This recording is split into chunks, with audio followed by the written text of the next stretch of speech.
Hello everyone, Hey! and welcome to the review of Hallertau. Yes, we just finished a lengthy playthrough of the game, which you can watch in the links below for the first round and the overview. And, Let's start. let's Arts and talk about it. component. So as a general note, I am over farming games.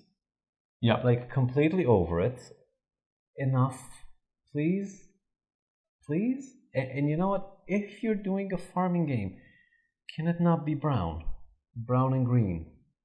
Like, I get it, but please. You put it on the table, you start talking to people, and they're like, it's a farming game. And if they're noobs, they're like, oh, it's like Catan. And you're like, ugh. And if they're experienced, then they're like, oh, another farming game. Either way, it's a lose-lose scenario. Like, I tried to remember how many farming games are actually relevant, and there's like, what, one? Yeah. We play Glenmore, Yeah. and Glenmore is gorgeous, and it does try to vary the colors and make it less of a wheat simulator with sheep. So yeah, that's my arts and components. Like, if you look at it, the art is serviceable. I really like the art on the cards, but the front is serviceable at best. As far as iconography goes, it's very clear 90% of the time. However, I don't think there's any justification for text.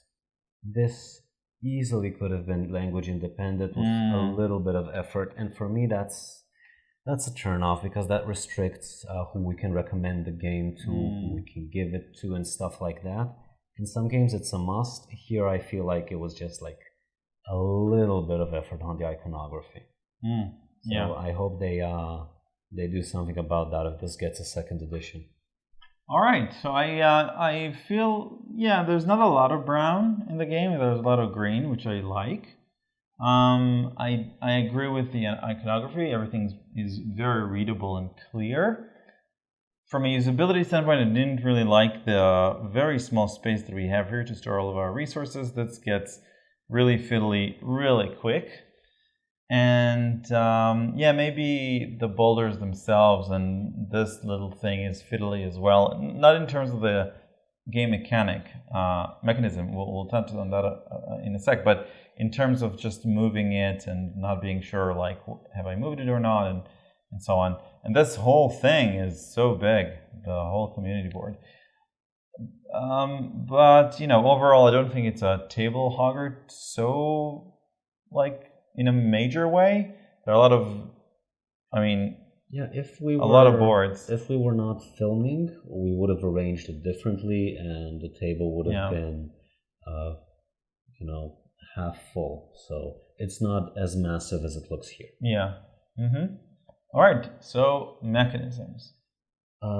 One thing that I want to say positive about the mechanisms is that the flow of the like, there are 10 steps, which usually gets messy quickly because players want to undo and players don't remember what happens when. However, here the steps are very clear, and there are elements in the board that help you remember what happens when, like removing the card and then putting the worker on the card, and the card unveiling the cost. And effort was put into how to help the game flow, feel more streamlined, even though it's not that streamlined, and very much appreciated. And that's a major point to the game's pros.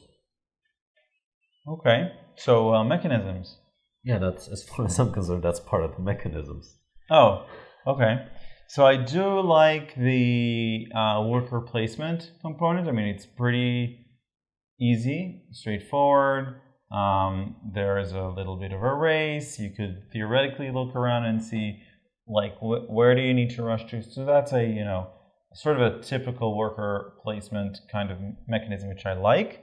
I also like the farming element, like planting and harvesting, and the fact that you control, like, the fertility of the fields. That's very nice as well.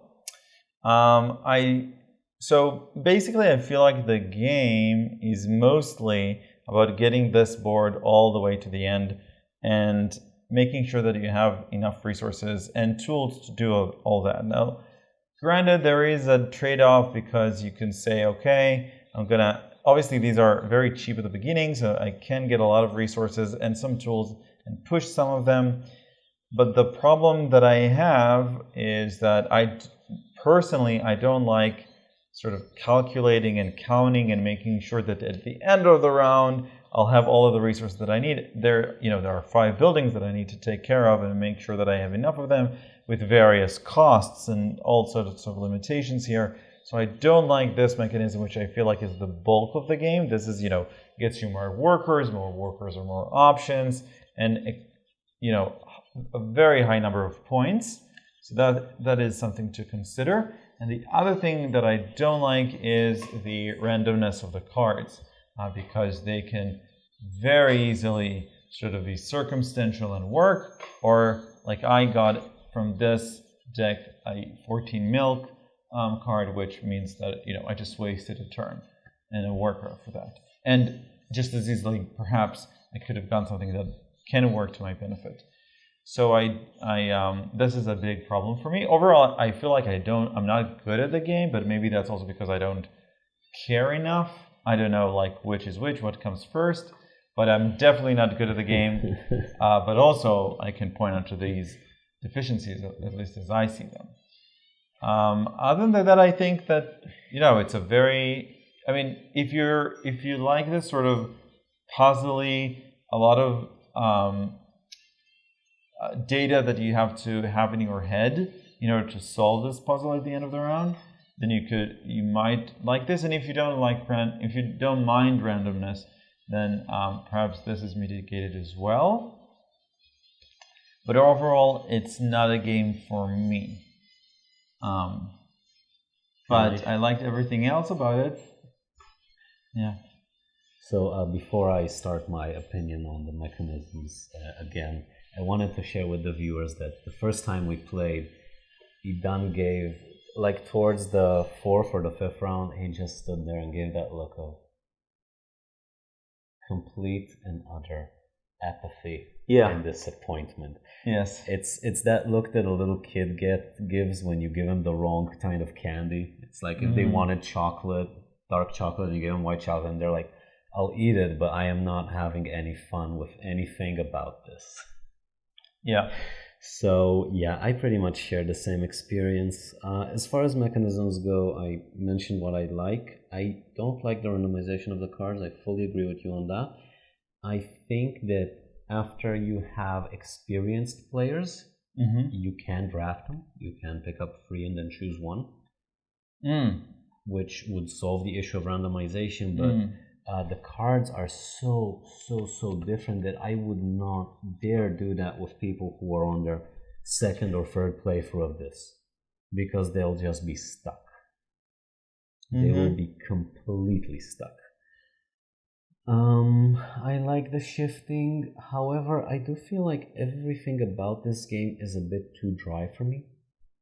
There's not much, you can abstract everything into a flowchart. You have the 3 basic resources and the additional resource, which is a bit harder to obtain. And then you have sheep, and then sheep are either consumed for hide and meat or accumulated for milk. And it's kind of like an engine builder, but you don't actually build an engine because the goods keep increasing and you need to keep using workers for the... It's very little bit of an engine builder with a lot of opportunism on the board, and it just kind of doesn't work for me. I didn't suffer as much as you did, but I also would rather play pretty much anything else. So who is this game for? So like I said, obviously optimization games, this is a very potentially interesting puzzle, but again, you have to house rule the cards somehow. Yeah, and you need experienced players. Yeah.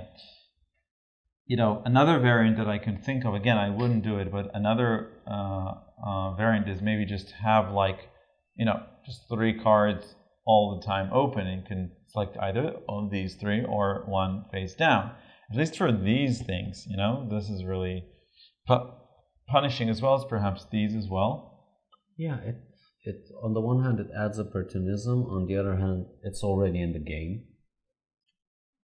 Like the difference between, you know, this and this, one of them might get cleared and you get an extra field, and that could be a lot of points for you. It's just a matter of you know, finding the right opportunities to get more points. So yeah, that's actually a very good idea. Yeah, it might make the game a lot nicer. Yeah. So if you like your games a bit dry, a bit on the drier side, and you like mentally creating checklists of these are the resources I need, this is the way I'm getting them, this is the order of actions that I need to do, and these are the alternatives if those are taken. If you like this type of thought process, then you will have a lot of fun with this. If you don't, then you won't, because that's most of the game. Yeah. I do want to mention another thing that I liked, which is something that reminded me of Riff, which is looking at a set of cards and then sort of sequencing them together, because one output can be the input of another card, right? Like in Riff. So that's also nice if you can string those things together. Yeah. It's nice when you get the combination. I actually got a few earlier, and you got a few later in the game, so that was a cute moment. And the game is full of those cute little interactions or cute moments, but it just doesn't culminate to enough for me. Though, you know, give it a try. Might work out for you. Yeah. All right. So we hope you enjoyed this review. Links down below for the overview and the extended playthrough of Hallertau. And other than that, we hope you have a nice day.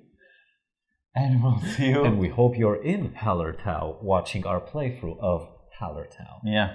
We should have a top 5 city named European games? city named games. Yes. Firenze. Lisboa. But yeah, for sure. All right. It's easy. All right. Bye for now.